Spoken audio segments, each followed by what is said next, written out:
Gloria, in the past, we've shown John Mom's garden.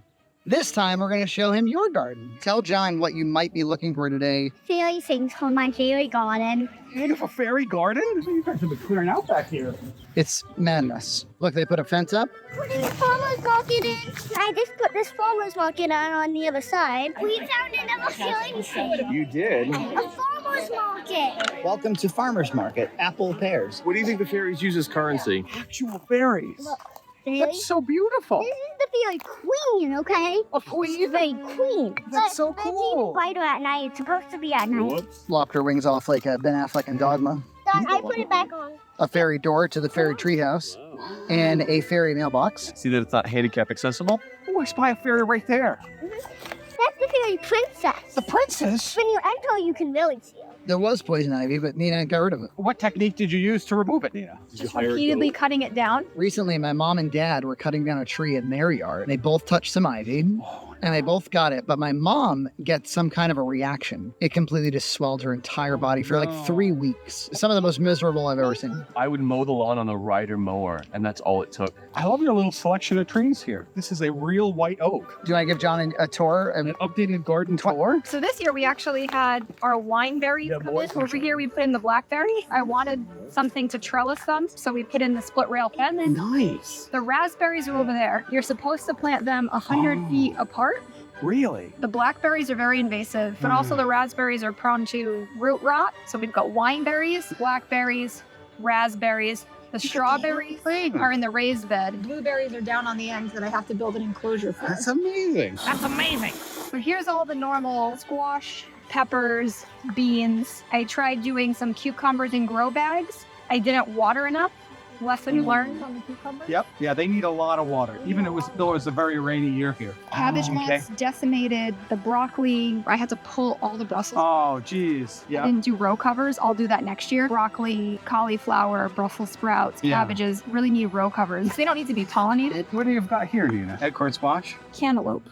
Oh, wow. Cantaloupe. They need fertilizer, and these guys, now that I've pulled all the Brussels sprouts, are going to go into the raised beds. Okay. They're struggling a little. You can tell by the leaf color. I Yeah, had what does that mean when they're yellow? They're not getting enough calcium. They don't have enough water to absorb the calcium. I planted mint on the ground. You're not supposed to do it. It's going to like take over. It's a beautiful variegated mint, though. The groundhogs hate it. Yeah, it keeps away Yeah. things. Is it spearmint or is it just regular milk? I got Smell some that. spearmint, some peppermint. So the groundhogs last year that decimated everything we fought against under all the structures, mesh netting, Yeah, it's a big project. metal mesh put in so they couldn't dig burrows. Yep. And I haven't had any groundhog issues. That's great. It was thousands of dollars. Yeah, it's a major expense. Because what happens is they have lots of babies, Yep. and then every year the Yeah, babies it find their becomes way back to the like a home nesting den. spot. I didn't know the difference between determinate and indeterminate tomatoes. So all of mine became like this big overgrown bush. I'm not sure that I know the difference either. Tell me. So determinate kind of grow straight up, and they're the ones that you think of that stay in cages, and indeterminate become like bushes. Oh, big bushes. I didn't know the difference, so I threw them all in together.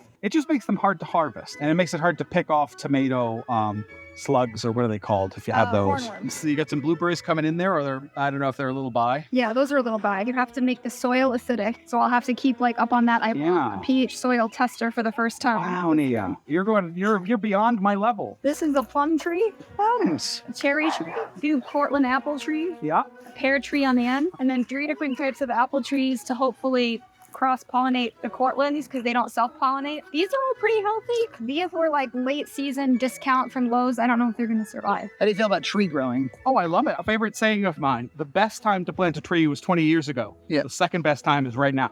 I wish when we had moved in 14 years ago that I had planted a row of trees for privacy along the deck. Like we would have had a beautiful privacy Yeah. wall. Yep. And I say it every year and I still don't plant them. You could though, Nina. But you don't feel like you have enough privacy with these? Like on the deck. Like if we're sitting on the deck, anyone in the neighborhood or driveway can see Yeah. us. I can't go throw something out nude. These are raspberries. Yeah. Really, you would want them in the spring. Yeah. So we're going to see if we can keep them alive and make them work. We've got acorn squash, butternut squash. I planted them so close together, I'll probably get like mystery cross. Oh yeah. Nina, you've got an incredible garden growing. Really embrace the vegan lifestyle. Have you considered growing corn, Nina? I was Yeah. like, It is so delicious, fresh off the cob. I want to grow corn and I want to dip potatoes. I've got the milky spore to fight the Japanese beetle. Yeah. You put down the milky spore in the fall, they eat it and it destroys their reproductive cycle. That's some second round strawberries coming in even. You get a good crop of wineberries too. I ate so many every time I was out here. One time I had enough at my house to make a wineberry pie, which was amazing. Had we not installed the playground, do you think you would have been less likely to do this? Like once we were using the yard where you're like, well, hell. Once I kind of thought about the raised beds because my stepfather used to have kind of a little hobby garden here and he would like till the whole space. And it didn't have a fence, so like most of the stuff got eaten and trampled. It used to get trampled by deer mainly. There is a small vegetable garden behind there. This year, I'm putting in some picket fencing around it. Yeah. And I'm going to put in some raised beds. Once the raised beds went in, I was like, oh, I can do this. And then the groundhog almost ruined it because I was like, I'm not going to fight animals. Yeah, that's a battle my father has with deer now. Anytime he tries to grow anything, it ruins it, which is really sad because that's like one of his main hobbies. I'm telling you, put me to work and I will put up a fence with you guys. Even starting small and picking like a small area that you put up a fence. We did. That's kind of what he's just done. jumped over it. The fence we put in 5 foot was not. Oh, yeah, it's got to be. Is this topsoil? So this is compost. Did you make all this? No. I had this delivered. This was meant to go there. That's going to be an ornamental squash patch where I grow like gourds and pumpkins and stuff. Nina, can I get you into hosta? This year, I got really excited about hosta. Hosta. Hosta is the correct pronunciation. Hosta would be perfect under those trees. It would look so beautiful. But will it attract deer? Because the deer like to eat the hosta, right? She's got you there. Yeah, she does. She's got me.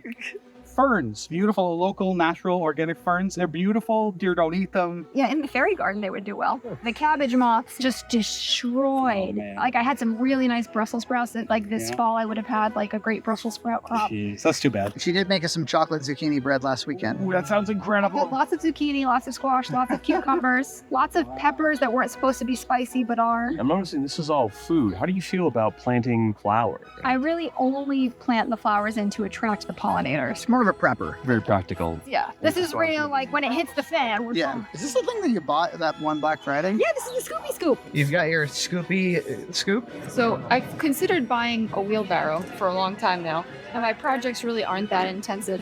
But this, I can get my head around this. You could move small plants. You could move yard waste. I love it. It's now too small for my purposes, but it got me through. How most of it. wonderful. Do you ever think Nina would make an industrial-sized garden? Well, I could kind of see the sparkings in the last couple of years as I saw your increased passion for it, solving the groundhog problem aggressively instead of just kind of giving up. I know she's gotten a little bit snobbier about good produce in the supermarket. And honestly, she's been like, Stop and Shop's got the best produce. Really? Yeah. I won't let you step foot in that store anymore. Yeah. Why? So It's outrageous. Oh. It might be cheaper to grow them yourself. My guess is that the total value of the labor probably were $20,000 in. It's getting less expensive every year, and I'm having to put in, the fruit trees are going to really kill that ratio because the fruit trees take so much with pruning. But this really, I've only put in like an hour a day. Like there's days that I haven't gotten out here. But yeah, the first couple of years required a lot of money and time.